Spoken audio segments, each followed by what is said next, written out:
Hello everyone, you are most welcome to our YouTube channel विद्या दृष्टि tutorial. तो आज की क्लास में हम लोग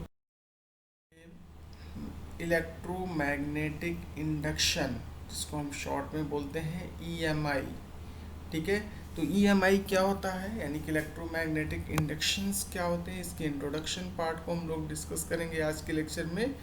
ठीक है, तो फ्रेंड्स क्लास में हम लोग ये इसके बारे में सबसे पहले हम बात करें इंट्रोडक्शन पार्ट की। तो इंट्रोडक्शन पार्ट में सबसे पहले ये जानना चाहिए कि ये होता क्या चीज़ है, इलेक्ट्रोमैग्नेटिक इंडक्शन क्या चीज़ है। तो इलेक्ट्रोमैग्नेटिक इंडक्शन की अगर हम बात करें तो electromagnetic induction is the phenomena in which the electric current is generated by varying magnetic field is appropriately called electromagnetic induction. यानी कि ऐसे फिनोमिना जिसमें इलेक्ट्रिक करंट जनरेट किया जाता है बैरिंग मैग्नेटिक फील्ड की हेल्प से, इस फिनोमिना को हम बोलेंगे electromagnetic induction. The pioneering experiments of the Faraday and Henry have led directly to the development of modern day generators and transformers। ठीक है, तो जैसा कि आपको मालूम होगा कि जो फ्राइडे और हेनरी के एक्सपेरिमेंट्स हैं, ठीक है, इनके जो एक्सपेरिमेंट्स हैं, इन एक्सपेरिमेंट्स की हेल्प से बहुत सारी चीज़ें यानी कि मॉडर्न डेज में यानी आजकल के ज़माने में जो जनरेटर्स और ट्रांसफार्मर्स यूज़ होते हैं, ठीक है, वो इन्हीं एक्सपेरिमेंट्स की एक तरह से प्रोडक्शन है। इन्हीं एक्सपेरिमेंट से ये चीज़ें निकल करके आई थी। ठीक है, तो इन्हीं के कॉन्सेप्ट्स को यानी कि इलेक्ट्रोमैग्नेटिक इंडक्शन के कॉन्सेप्ट के बेसिस पे ही ये सारी चीज़ें यूज़ होती हैं, या इनकी जो वर्किंग है, इनकी फंक्शनिंग है, ठीक है, इनकी डिस्कवरी है, ये सब चीज़ें हुई हैं। ठीक है, इतना ही नहीं, इसके अलावा हमारा जो डेली लाइफ की अगर हम बात करें तो डेली लाइफ में हमारी सारी चीज़ें जो हैं, ठीक है, मैक्सिमम चीज़ें डिपेंड हैं किस पे, इलेक्ट्रोमैग्नेटिक इंडक्शन। एक्सपेरिमेंट्स की अगर हम बात करें, the experiments of Faraday and Henry और फराडे की जो एक्सपेरिमेंट हैं इनको हम लोग एक एक करके डिस्कस करते हैं। सबसे पहले हम बात करेंगे experiment number 1, induced EMF with a stationary coil and moving magnet. ठीक है, induced EMF with a stationary coil and moving magnet. इसमें देखिए ये आपको फिगर दिख रहा है, इसमें क्या है कि एक आपका कॉइल है दैट इज C1 और इसमें अटैच किया गया है एक गैल्वेनोमीटर।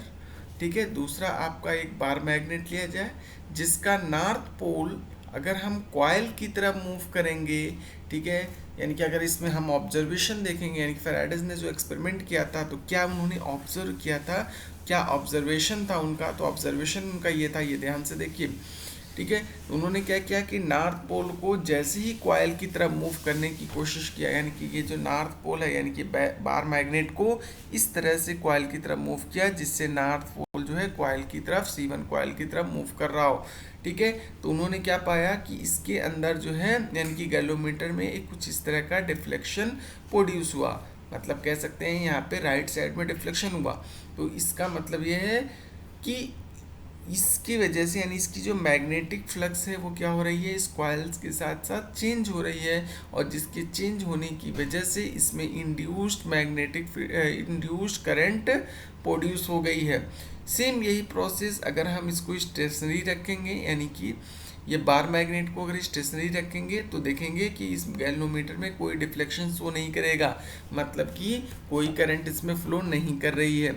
ठीक है, उसी तरह से अगर हम इसको अवे ले जाएंगे तो इसमें डिफ्लेक्शन अपोजिट डायरेक्शन में, यानी कि अभी राइट साइड में हो रहा था तो अब ये लेफ्ट साइड में, यानी कि इसमें जो करंट इंड्यूस्ड हुई है अगर अभी ये क्लॉकवाइज इनमें इंड्यूस्ड हुई है तो उस केस में यानी कि नॉर्थ पोल अगर अवे लेकर के जाएंगे तो यहाँ पे एंटी क्लॉकवाइज डायरेक्शन में इंड्यूस्ड हो जाएगी। सेम यही चीज़ की अगर हम साउथ पोल लेकर के आएंगे तो प्रॉपर्टी अगेन इसकी चेंज हो जाएगी, मतलब कि जो करंट का डायरेक्शन है वो रिवर्स हो जाएगा इंड्यूस्ड करंट का। नेक्स्ट एक्सपेरिमेंट है experiment number 2, induced EMF due to the motion of a current carrying coil. ठीक है, करंट कैरिंग कॉइल की मोशन की वजह से कैसे इंड्यूस्ड ईएमएफ होता है, ईएमएफ कैसे इंड्यूस्ड होता है। तो देखिए इसमें देखिए आपका एक कॉयल है C1, दूसरा कॉयल है C2। ठीक है, C1 कॉयल से हमने अटैच कर रखा है गैल्वेनोमीटर। ठीक है, और C2 जो कॉयल है उससे हमने एक बैटरी अटैच कर रखा है। अब इस बैटरी से जैसे ही हम ऑन करते हैं, यानी कि इस बैटरी से देखेंगे कॉन्टीन्यूसली इसको करंट मिल रहा है C2 को। कॉन्टीन्यूस करंट फ्लो होने की C2 में करंट फ्लो होने के साथ साथ क्या होता है होगा कि इसके चारों तरफ एक मैग्नेटिक फील्ड प्रोड्यूस हो जाएगी, जिसको हम कह सकते हैं कि स्टेडी मैग्नेटिक फील्ड प्रोड्यूस हो जाएगी, क्योंकि C2 में जो करंट है वो कुछ टाइम के बाद से क्या हो जाएगी, स्टेडी हो जाएगी।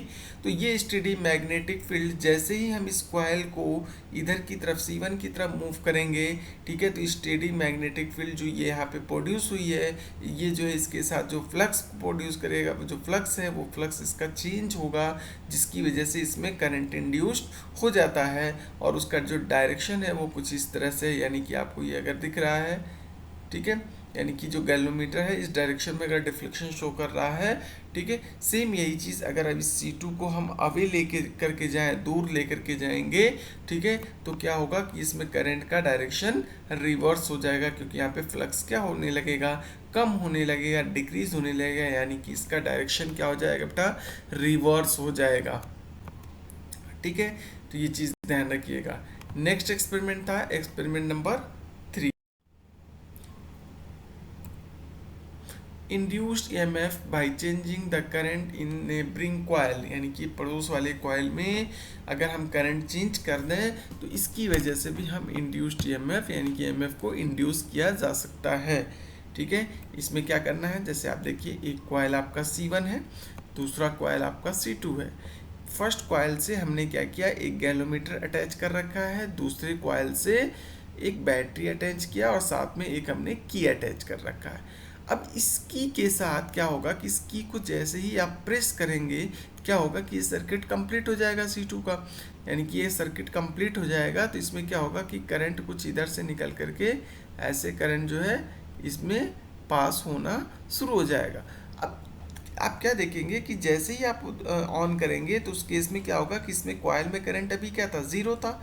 ठीक, और जैसे अगर कंटिन्यूसली आप ऑन किए रहेंगे तो क्या होगा कि मतलब जो है ज़ीरो से लेके मैक्सिमम जितना करंट दिया जा सकता था इस सेल से, इस बैटरी से, ठीक है, वो मैक्सिमम करंट C2 में जाएगा। ठीक है, अब अगर आप कॉन्टिन्यूसली इसको ऑन किए रहेंगे तो क्या होगा, तो उस कुछ टाइम के बाद से क्या हो जाएगा, ये जो करंट है वो क्या हो जाएगा, स्टेडी हो जाएगा। तो ध्यान रखिए, तो जैसे ही अगर आपने ऑन किया तो ऑन करने की वजह से इसमें क्या होगा, करंट मूव किया। ठीक है, और करंट मूव करने की वजह से इसके अंदर वेरिइंग मैग्नेटिक फील्ड है, और इस वेरिइंग मैग्नेटिक फील्ड की वजह से C1 से जो एसोसिएटेड मैग्नेटिक फ्लक्स होगा, ठीक है, वो क्या होगा, कॉन्टिन्यूसली चेंज होगा, और चेंज होने की वजह से गैल्वेनोमीटर के अंदर क्या होगा, डिफ्लेक्शन शो करेगा, मतलब कि इंड्यूस्ड करंट या इंड्यूस्ड ईएमएफ इसमें प्रोड्यूस्ड हो गया, ये अंडरस्टूड है। ठीक है, अब सेम ये चीज़ अगर हमने इसको कॉन्स्टेंटली अगर होल्ड कर रखा है, तो कॉन्स्टेंटली अगर आपने इसको होल्ड कर रखा है की को, यानी कि प्रेस कर रखा है, तो क्या होगा कि कुछ टाइम के बाद से इसका फ्लक्स जो होगा वो क्या हो जाएगा, स्टेडी हो जाएगा।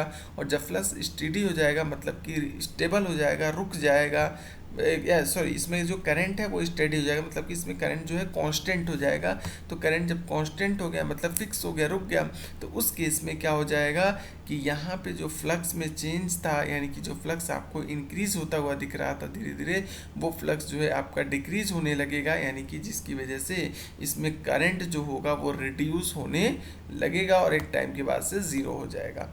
क्लियर, सेम वही प्रोसेस कि अगर धीरे धीरे अब इसको हम लोग छोड़ना शुरू करेंगे, जैसे ही छोड़ना शुरू करेंगे तो उस केस में क्या होगा, अगेन जो है क्या होगा, इसमें करंट रिड्यूस होगा, और करंट रिड्यूस होने की वजह से इसका फ्लक्स रिड्यूस होगा, यानी कि इसकी मैग्नेटिक फील्ड रिड्यूस होगी, और रिड्यूस होने के साथ साथ इसकी ऑयल के अंदर जो फ्लक्स है वो एक टाइम के बाद से ज़ीरो आ जाएगा। ठीक है, नेक्स्ट है फ्लक्स। फ्लक्स क्या होता है, मैग्नेटिक फ्लक्स की अगर हम बात करें तो बाय डेफिनेशन मैग्नेटिक फ्लक्स क्या है, जैसे कि आप देख लीजिए कोई भी सरफेस आप ले लें, उस सरफेस से जितनी number of magnetic field lines pass होती हैं उसको हम लोग बोलेंगे मैग्नेटिक फ्लक्स। ठीक है, जैसे magnetic flux through a plane of area A placed in a uniform magnetic field is B. ठीक है, तो अब उस केस में क्या होगा, किसी भी मैग्नेटिक फील्ड बी से अगर हम उसमें अगर कोई भी मैग्नेटिक फील्ड लाइन जो पास हो रही हैं उसको हम लोग बोलेंगे फ्लक्स। यानी कि आप 5B की अगर हम बात करेंगे तो बी है। ध्यान रखिएगा कि यहाँ पे जो ये मैग्नेटिक फील्ड का हमें कौन सा लेना है, नॉर्मल कंपोनेंट लेना है। तो नॉर्मल कंपोनेंट इस ए के अलॉन्ग होगा, that is B A cos theta. ठीक है, तो यहाँ पे लिखेंगे बी कॉस थीटा, यानी कि यहाँ पे क्या जाएगा B cos theta into A. तो B cos theta into A that is B A cos theta जिसको हम लोग कहेंगे, और इस बी ए कॉस थीटा को बी डॉट ए लिख सकते हैं वेक्टर के फॉर्म में। ठीक है, यानी कि डॉट प्रोडक्ट ये स्केलर क्वांटिटी होती है, अंडरस्टूड है। ठीक है, अगर इसके डायमेंशंस की बात करें, यानी कि डायमेंशन ऑफ फ्लक्स क्या होता है, 5B is equal to ml2 t-2 a-1।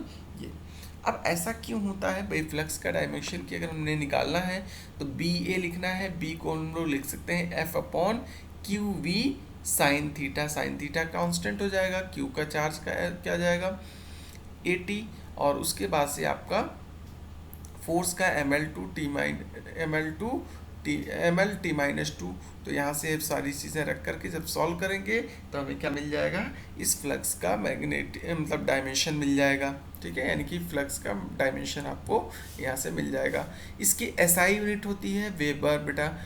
SI unit क्या होती है, वेबर। ठीक है, 1 वेबर की वैल्यू होती है 1 tesla into 1 metre square, that is tesla metre square. यानी कि वेबर और टेस्ला मीटर स्क्वायर दोनों एक ही चीज़ है, ध्यान रखिएगा।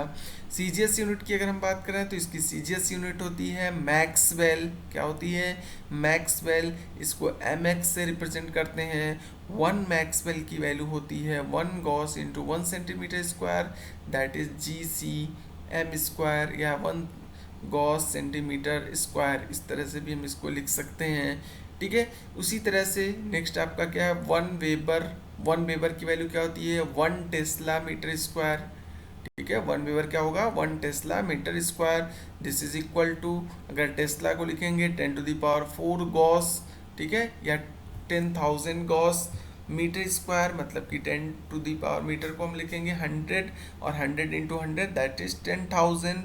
तो 10,000 centimetre square is equal to, इस यहाँ पे 40, यहाँ पे 40, तो इसको लिख सकते हैं 10⁸ गॉस सेंटीमीटर स्क्वायर। और चूंकि मालूम है 1 गॉस सेंटीमीटर स्क्वायर ही क्या होता है, मैक्सवेल होता है, तो इसलिए हम इसको लिख सकते हैं maxwell, that is 10⁸ maxwell is equal to 1 weber. यानी कि 1 वेबर में 10⁸ मैक्सवेल होते हैं बेटा। ठीक है, तो इसी के साथ आज का लेक्चर कंप्लीट हुआ। ठीक है, आज के लिए फ़िलहाल इतना ही, बाकी चीज़ें हम लोग नेक्स्ट क्लास में डिस्कस करेंगे, जिसमें और भी बहुत सारे इसके एप्लीकेशंस, यानी कि फ्राइडेज लॉ और उसके एप्लीकेशंस, लेंस लॉ, इन सब चीज़ों के बारे में हम लोग नेक्स्ट क्लास में डिस्कस करेंगे। ठीक है, तो आज के लिए फ़िलहाल इतना ही। Thank you, have a nice day.